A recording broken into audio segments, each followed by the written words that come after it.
बिस्मिल्लाहिर्रहमानिर्रहीम। आज हम हिप बोन में जो है ना दो इम्पोर्टेंट स्ट्रक्चर देखेंगे। एक ये कप शेप जिसे हम कहते हैं एसिटाबुलम, और ये आपको फोरामेन नज़र आ रहा है, दैट इज़ ऑब्चुरेटर फोरामेन। तो ये दो हम देखेंगे। सबसे पहले देख लेते हैं कि ये मेरे पास जो इस वक्त हिप बोन है वो है हमारे लेफ़्ट साइड की।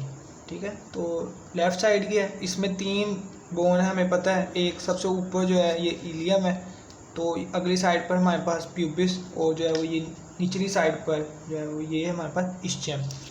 तो ये तीनों जो है वो तीनों बोन फ्यूज़ करती हैं कहाँ पर, ये एसिटाबुलम में। ठीक है, कैसे, यानी कि 2/5 हमारे पास ये आइलियम बना रही होती है, और 2/5 ही जो है वो इस्चियम, और 1/5 जो है वो ये प्यूबिस फॉर्म करती है एसिटाबुलम को। तो एसिटाबुलम को अगर हम देखें तो ये इसके मार्जिन की अगर हम बात करें तो ये देखें, ये ऊपर वाली साइड से कंप्लीट है इसका मार्जिन। ठीक है, लेकिन नीचे जैसे हम जो है वो नीचे आते हैं तो ये डेफिशिएंट हो जाता है। यहाँ पर हमें एक इंडेंटेशन नज़र आ रही होती है, नोच, तो उसे हम क्या कहते हैं, एसिटाबुलर नोच।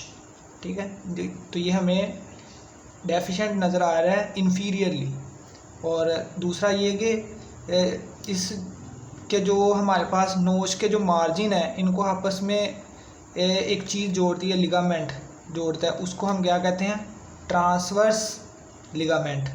तो जब हम हिप जॉइंट को देखेंगे ना, उसमें हम ये सारे लिगामेंट देखेंगे, उसमें एक है ट्रांसवर्स लिगामेंट।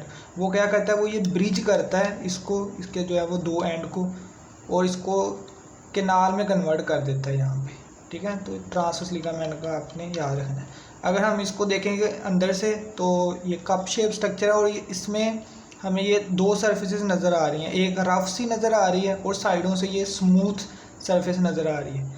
ये जो रफ सी नज़र आ रही है सरफेस, इसको हम क्या कहते हैं, इसे हम कहते हैं एसिटाबुलर फोसा। तो यहाँ पर क्या होता है, यहाँ पर फैटी टिश्यू प्रेजेंट होता है, और इस फैटी टिश्यू के ऊपर हमें साइनोवियल मेम्ब्रेन नज़र आती है। ठीक है, उस साइनोवियल मेम्ब्रेन ने उसे कवर किया होता है, क्योंकि ये साइनोवियल जॉइंट यहाँ पे जो है वो उसकी फॉर्मेशन होती है। दूसरा, ये आउटर साइड पर हमें जो है वो ये एक हॉर्स शू शेप्ड जो है वो कैविटी जो है वो नज़र आएगी, ये वाली। ठीक है, तो इसको हम जो है वो ल्यूनेट सरफेस भी कह देते हैं, क्योंकि ये चांद की तरह की होती है। ठीक है, और जो है वो आप इसे हॉर्सशू शेप भी कह सकते हैं। ठीक है, तो ये है हमारे पास ल्यूनेट सरफेस। ठीक है, ल्यूनेट सरफेस, और एक्चुअल में जो है वो ये यहाँ पर ही हमारे पास जो फीमर होती है वो जो है उसका हेड जो है वो कर रहा होता है यहाँ पे आर्टिकुलेट। तो ये दो सरफेस याद रखनी है, एक ये ल्यूनेट और हॉर्सशू शेप, और दूसरा ये फोसा, एसिटाबुलर फोसा, और ये नोच। ठीक है, और तीसरा ये कि इसके मार्जिन जो है ना, इस पे हमें एक फाइब्रो कार्टिलेज का जो है वो रिंग भी नज़र आ रहा होता है।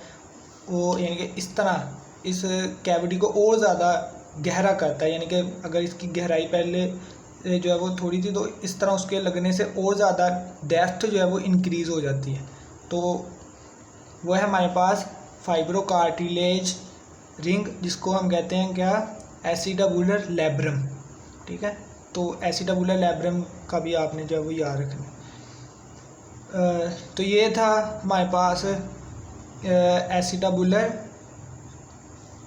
एसिटाबुलम, और उसके नीचे हमें ये फोरामेन नज़र आ रहा है, दैट इज़ ऑब्चुरेटर फोरामेन।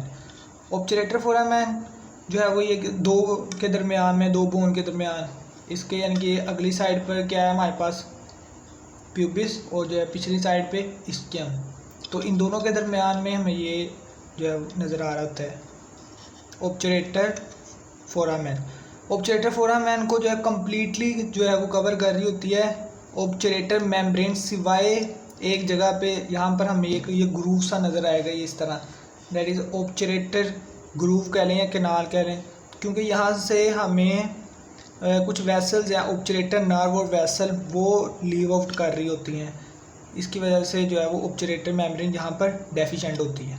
दूसरा ये कि अगर ये इस तरह मैं ऐसे पकड़ता हूँ एनाटॉमिकल पोजीशन, तो ये मेरे पास है इनर साइड, यानी कि मीडियल साइड ये होगी, और ये वाली जो है वो आउटर सरफेस होगी। ठीक है, तो यहाँ पर जो मसल होगा दैट इज़ ऑब्चुरेटर इंटरनस, और जो पिछली साइड पर हमें मसल नज़र आएगा ऑब्चुरेटर एक्सटर्नस, ठीक है। और ये फोरामेन ऑब्चुरेटर फोरामेन। तो ये आपने जो है वो याद रखना है, ये 2 स्ट्रक्चर आज हमने पढ़े हैं। ठीक हो गया, अल्लाह हाफिज़।